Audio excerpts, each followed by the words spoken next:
c'est Aquaman 2, Vermine et les trois mousquetaires Milady.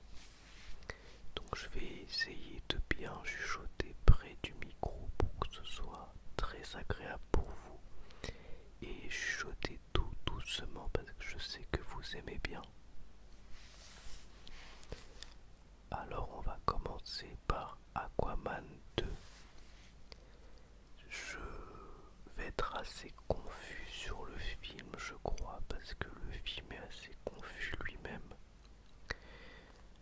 L'impression que j'en ai eu quand je suis sorti, c'est que c'est un nanar de luxe.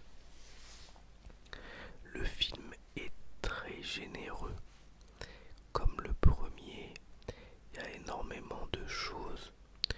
Les effets spéciaux sont pas si catastrophiques, hein. C'est mieux qu'un The Flash par exemple. Mais il y a énormément de choses qui ne vont pas du tout. Qu'est-ce qui ne va pas? Alors, Jason Momoa, déjà je trouve qu'il y a plein de moments où ça fonctionne pas, notamment tous les moments où il essaie d'être sérieux, il joue mal. Les dialogues sont complètement nanardesques du début à la fin. Il y a les personnages passent leur temps à se téléporter d'une scène à l'autre. Il n'y a pas vraiment de lien. L'histoire aussi pioche dans des rêves carrément genre le Seigneur des Anneaux. Je vous jure, il y a un moment, il y a un genre de Mordor. Et d'autres rêves de pop culture comme ça, mais complètement à l'arrache. C'est... Il y a en fait, ce qui m'a le plus gêné dans le film, parce qu'à la limite ça pourrait être sympa, mais j'ai failli m'endormir devant parce que il n'y a pas d'enjeu. J'avais l'impression que j'avançais dans le film mais il n'y avait pas du tout de tension. Enfin, dans l'histoire censé y avoir un enjeu, mais en fait il est tellement pas palpable, il est tellement flou, il est tellement... Je sais pas... En plus on a l'impression que personne n'est jamais vraiment en danger. C'est... Ça marche pas. Le seul acteur, je trouve, qui sort son épingle du jeu, c'est Patrick Wilson, un petit peu, mais bon, il joue un rôle, ouais, un peu genre marrant parce qu'ils font la blague, mais un peu genre Loki avec Thor. Bah là, c'est pareil. C'est le frère d'Aquaman, et donc c'est un peu le même principe. D'ailleurs, ils essayent de parodier un peu Aquaman, en tout cas le rendre moins sérieux, comme dans Thor Love and Thunder, mais pas tout le temps, que sur certains passages. Donc le film il est pas vraiment parodique parce qu'il y a plein de passages qui se veulent aussi, comment dirais-je, sérieux. Mais tous les passages sérieux ils sont assez nanars finalement et fonctionnent pas tellement. Et franchement ouais ça marche pas. Donc je trouve que c'est un mauvais film de super-héros. Pourtant le film est généreux. Mais on a du mal à voir la patte de James Wan. On a du mal à voir sa patte dans le film. Parce que la réal est pas très intéressante. Il n'y a rien d'intéressant. Il n'y a pas non plus de plan vraiment impressionnant. Et on a l'impression que tout est laissé un peu au hasard. Quand je suis sorti du film, l'impression que j'avais, c'était que ça avait été chaotique, que ça avait été extrêmement long, alors que pourtant le film ne dure pas, il dure 2 heures quoi, il dure pas plus que ça. Mais ça m'a paru au moins 40 minutes de plus. Et c'est une triste fin finalement pour le DCEU. Dire qu'il y a des gens qui critiquaient Man of Steel ou Batman v Superman, mais c'est vraiment d'un autre calibre, vraiment. Là, je trouve que franchement, c'est mauvais. Voilà, ça me rend un peu triste parce que vous savez que j'aime beaucoup les films de super-héros. Mais bon, quand c'est mauvais, faut le dire quoi. Voilà, donc c'est dommage. Bon, il y a quand même quelques passages un peu plus sympas, notamment un passage un peu hors de l'eau avec avec le désert, un espèce de temple et tout ça, c'était pas mal. Un passage jungle aussi qui était sympa, ça dure pas très longtemps. Ça casse pas trois pattes à un cadavre, mais c'était mieux que le reste du film. Voilà. Sinon, il y a des acteurs qui sont là, tu sens vraiment qu'ils sont là pour toucher leur chèque, mais il n'y a pas trop d'implication. Et tu sens aussi qu'ils ont coupé, comment c'est, Amber Heard, là, l'ex de Johnny Depp. Tu sens qu'ils ont coupé énormément de choses avec elle suite à son procès, parce qu'elle a quasiment pas de ligne de dialogue, mais elle intervient 2-3 fois dans le film à des moments clés. Mais à côté de ça, tu la vois quasiment pas du film, donc c'est un peu particulier. Voilà. Donc Aquaman 2, très décevant. J'avais vu des critiques qui disaient que c'était naze, donc je me suis dit je vais quand même aller le voir en attendant au moins quelque chose de divertissant. Mais ça m'a pas vraiment diverti, ça m'a plutôt ennuyé, c'est dommage. Bon, il y a une ou deux blagues qui m'ont fait rigoler quand même. Une ou deux scènes d'action que j'ai trouvées correctes. Mais dans l'ensemble, le film, c'est un gros nanar de luxe, voilà. C'est vraiment dommage. Ensuite, je vais vous parler du film Vermine, qui est un film d'horreur français. Alors, je suis désolé, j'ai pas noté le nom du réalisateur, donc je ne sais pas. C'est son premier film, si je ne dis pas de bêtises, et j'ai beaucoup aimé. Le film n'est pas parfait, mais il fonctionne très bien. Le seul petit défaut que je pourrais lui donner, c'est l'écriture de certains... Non, c'est même pas vraiment l'écriture de certains personnages, c'est plus le choix de certains personnages qui peut être discutable à certains moments. Au niveau logique. Mais hormis ça, tout fonctionne très bien. L'histoire, en gros, c'est un jeune homme qui achète une araignée, un peu comme ça, quoi, à l'arrache, et il la met dans une boîte à chaussures. Sauf que l'araignée s'échappe et il se trouve que c'est une araignée bien plus dangereuse qu'il n'y paraît. Et voilà, j'en dis pas plus, et du coup il y a en gros un genre de huis clos dans un immeuble de cité. Donc ça fonctionne très bien parce que les personnages sont assez cool, ils ont des liens entre eux qu'on comprend. Il y a aussi des touches d'humour qui fonctionnent très bien, mais cet humour il enlève pas la peur parce qu'il y a quand même des scènes de tension très réussies. Les effets spéciaux aussi étaient très impressionnants, j'ai trouvé. Vraiment, je m'attendais pas à des effets spéciaux aussi réussis. Les araignées sont très impressionnantes. Le travail sur le son aussi est excellent. Et la bande son, avec beaucoup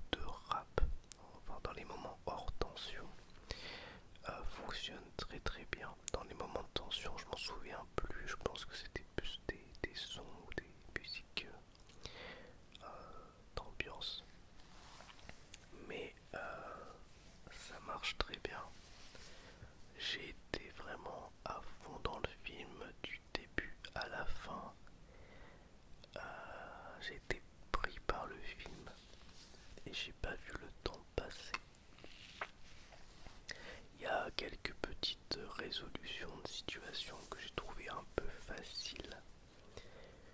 Mais je dirais quand même que ça marche bien. Ça marche très bien. Il y a même, je trouve, un petit côté alien. Le huitième passager dans le film pour certaines raisons que vous verrez. Enfin peut-être même plus aliens que aliens. Ouais, enfin les deux, mais plus aliens, plus le deuxième. Et il y a aussi un côté rec, je trouve, avec le côté huis clos dans un immeuble et tout ça. Et le film m'a vraiment impressionné pour une première réalisation d'horreur, c'est très très bien. Si vous aimez le cinéma de genre, franchement je vous invite à aller le voir parce que ça vaut le coup. Vraiment, voilà. Donc n'hésitez pas. Surtout que c'est le seul bon film euh, que je présente dans cette vidéo. Puisque maintenant on va passer à Milady, les trois mousquetaires Milady. Et j'ai pas aimé. Et ouais, j'ai pas aimé. Alors que j'avais bien aimé D'Artagnan. Alors, ouais, D'Artagnan, j'avais bien aimé. C'était pas le film du siècle, mais je trouvais que c'était un bon divertissement français. Alors, qu'est-ce qui fait que j'avais bien aimé D'Artagnan et que j'ai pas trop aimé celui-là? C'est compliqué à dire parce que la réalisation est assez proche.